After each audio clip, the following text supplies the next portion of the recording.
Howdy guys, how's it going? So today we have got another Battle Box Pro Plus box in front of us, and this is number 119. Not opened it yet, just took and slit the piece of tape on the bottom, and we will slit the tape here along the sides and take and lift the lid and see what we have in store for ourselves. And okay, so there is our mission brief for 119. We'll just set that to the side for now. On the top, we have got something in a bag that wraps around to take up the whole shape. And we got Coldtree. So we've had a few things from Coldtree in our battle boxes in the past. Okay, is this? Okay, this feels like a really heavy duty dry bag material, but we don't have a waterproof zip. And I'm thinking, is this just like a duffel bag? Or is this, let's see, okay, it's a duffel bag with like a drop front zip. There is some backpack straps. That's what was confusing me when I first unzipped that. I was like, is this a... Okay, we're going to have to look at the mission brief for this. It should be pretty close to the top, but I don't want to spoil. Okay, so here's the thing we got here. The Coldtree duffel bag. So it is just a duffel bag, built tough, any adventure, Coldtree duffel. Okay, space, keep everything. So in a nutshell, this right here is just a really nice duffel bag. It does have these removable backpack straps with buckles, so there should be some buckles here on the exterior that these are compatible with. But yeah, like, so I mean, this thing's for sure heavily rain resistant, because this material, it's always hard to tell how things are going to look on video. But I mean, that's right. Like, this is definitely the most robust and durable duffel bag that I will own at this point, because like most of my other like duffel bags are made of just a like a heavyweight canvas material, or you know, just like a ripstop nylon material. And then the front of this is even padded a bit. The back end, or the bottom end, is not. It seems to be a pretty thick nylon with the webbing running underneath. And like, so I will say this from my past experience, you do want this webbing running underneath all the way up through to your straps. Sometimes you'll have duffel bags, I guess normally the cheaper ones, where the straps are just connected, like sewed in somewhere on the side or right here at the bottom, and that's when you'll run into, you know, your straps or whatever point of contact it is of that bag ripping and just failing on you. But yeah, then the inside appears to be a ripstop material, and it's a lighter color, so you got that nice contrast, so it'd be good for packing for travel, or if you needed to pack, you know, smaller individual items, you could do so. And here at the bottom, that's just the material itself. So yeah, and then we got a zipper front pocket there. So we'll take and put these straps back in there so I don't lose them. And yeah, like, here's your points of contact to buckle in those straps so that you could wear this as a backpack, which once again, if you're using this for travel, that could be really convenient. Okay, so moving to the inside here, we have got the Field & Stream, the Outdoorsman Manual. I don't know if this is an updated version, because I do have one of the Field & Stream's outdoor survival manuals. It looks very similar to this. I've got like a whole library of books for like from probably the late 1800s all the way up until like the modern day stuff that I've read and collect. Some of them are actually just right there, but I would definitely look at this. I'm sure, I mean, a lot of the information, you know, it doesn't necessarily change, but I'm not sure if I have this exact book or not. But regardless, if it is the same one, I will say that it does have a lot of really awesome information in it, and for a lot of people, it has really nice illustrations, and that can make the learning process of a lot of these techniques and skills just like a lot more digestible for people. You know, like I'm fortunate in the sense that I can read something just in text and normally put it into practice, but a visual aid goes a long way, especially with, bushcraft and, survival skill, like hunting, fishing, camping, survival skills, all of that stuff. Oh, and there's that other backpack strap. Let's get that over into here. Okay, here we've got Flextail Outdoor Mosquito Repellent. Okay, so if this is the exact same model, I already have 2 of these. But that's just something that you will run into as doing what I do. And it is, I have 2 of these already. So I might take and throw this one in a giveaway that I have planned in the near future. Wink, wink. And I do know for a fact these work very well. This is not a gimmicky product whatsoever. Flextail's pumps work great, and their repellents work great. I've took my mini, like this exact same model on, overnight backpacking trips. But like whenever they've got a multi-day test has been during kayaking trips. Just taking and hanging one of these right around where you're sitting or around your picnic table area where you're doing food. If you want to take and just test the waters for yourself, let some insects come into the area and annoy the crap out of you and then turn it on. And within, you have to wait till these things heat up. After they heat up, about anywhere between 15 and 30 minutes, depending on wind conditions. And you'll notice a drastic difference in the bugs that are affecting you. Okay, what do we got right here? Oh, okay, something fell off of it. Here we've got the Earth Whale. What does that say? Precisely crafted lightweight. Okay, so this right here is just a really nice cup, it feels like. Does it say what? Is this? This has got to be like stainless steel. Oh, it's made by Grail. Sweet, okay.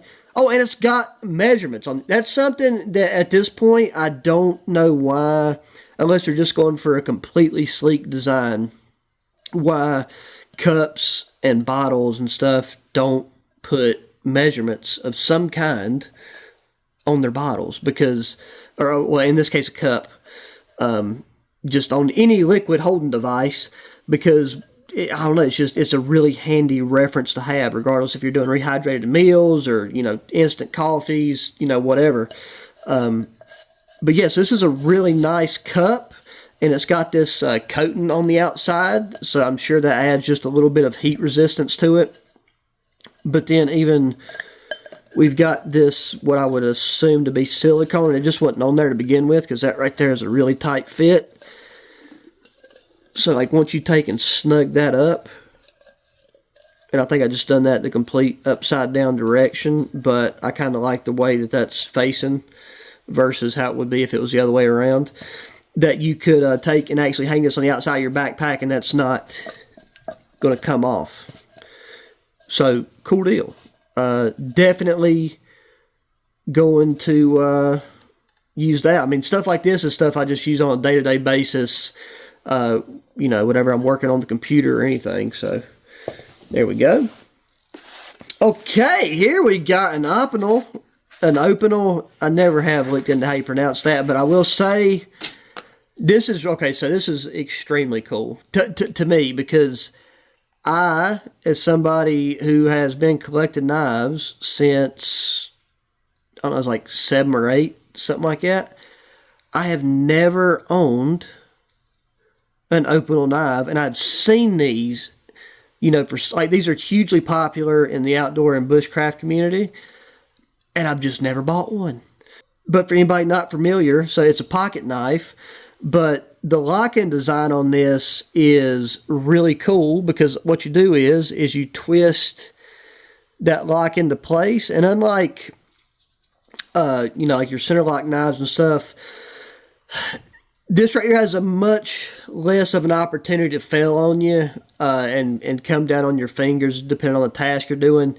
A knife like this is great, you know, for skinning game. It's great as just an outdoor kitchen knife to cut, you know, fruits, vegetables, slice up meat, whatever, with the grind that it has on it. But very, very sharp. And this is going to get thrown into my bag for the next, you know, the next adventure that we do, and probably stay there for quite some time, because that is just a really, because you can also lock it in place too, so it won't open up. Just a really, really cool knife design that's been around for a hot minute. But also, did better make sure there's nothing else in that. Okay. Alrighty, so we apparently have some sort of large blade where this is the Pro Plus box. So let's see what we got. This is the first box of 2025. Okay, competition style knife. Okay, I'm not even going to try to read that because my cursive translations are not always correct. But, oh my God, okay, we got a nice sheath knife up in here. James Crowell. Okay, so that's what's on the front of it there, just in cursive. Okay, let's have a gander at this bad boy. Already got some weight to it. We have got a nice dark brown leather sheath. Okay, and then the knife itself seems to be in plastic. Should just pull straight out. Okay, what do we have here? I mean, just look at that. Really, really nice. Just got some, oh, okay, and razor sharp too for a blade this size.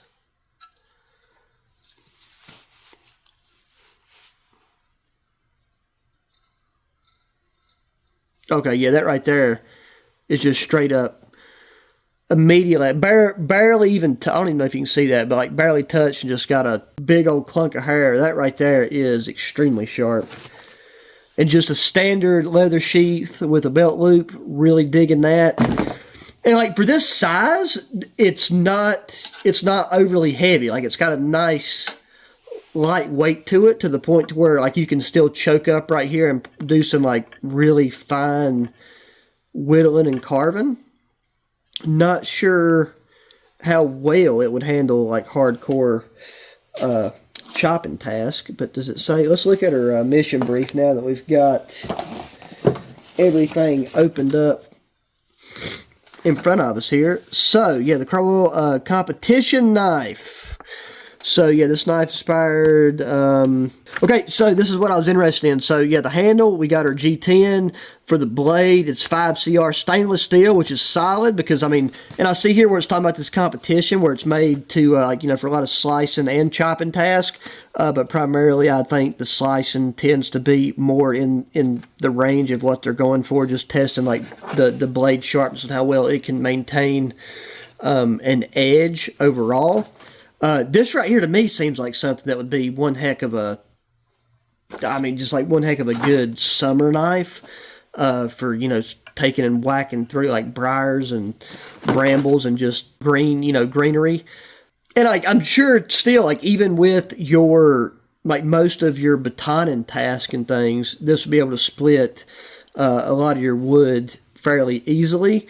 The lanyard itself, I'm sure, is probably like 550 cord. Does it say what it's made of? I don't think so. But, yeah, I still, as you know, in case you're new, I'm not a fan of lanyards. I think like, they are great for most people in most cases. I just don't like them. I tend to just snag them on things, and they're more of a hindrance for me personally. So I will probably be removing that. But, God, that is just a very nice, beautiful knife. Like, without a doubt. And, like, I'm sorry, like, it probably seems like I was a little bit more excited for this one. That's just because I've just not, I've been wanting one of these and just never have pulled the trigger on it, just because I forget about it right after I see it. I want it, forget about it, and then now that I got one, I'm just really happy. And then this right here, this is dope. Like, just these two blades alone make this box worth it to me. And this other gear is really good. Like, this is a phenomenal book, with, like, for sure. This is a very, you know, awesome product as well. And in this cup, I'm probably going to go take and make a cup of coffee right now. This is not meant to be like a coffee mug necessarily. Something you'd probably just normally drink a regular room temperature or below drink out of. But I want to kind of see how it handles heat, and I want a cup of coffee. So anyways, guys, that is going to do it for this one. So mission 119, absolute 2 thumbs up, because I already know how some of these things perform. And, you know, like I said, the value's definitely here with this one, so no problem giving it 2 thumbs up. As always, please hit the thumbs up button on this video. Subscribe if you have not already. Share the channel with friends, family, anybody that enjoys good old outdoor activities and gear. Hit me up in the comment section with your thoughts, opinions, questions, whatever it is you would like to type out. And until the next one, guys, adios.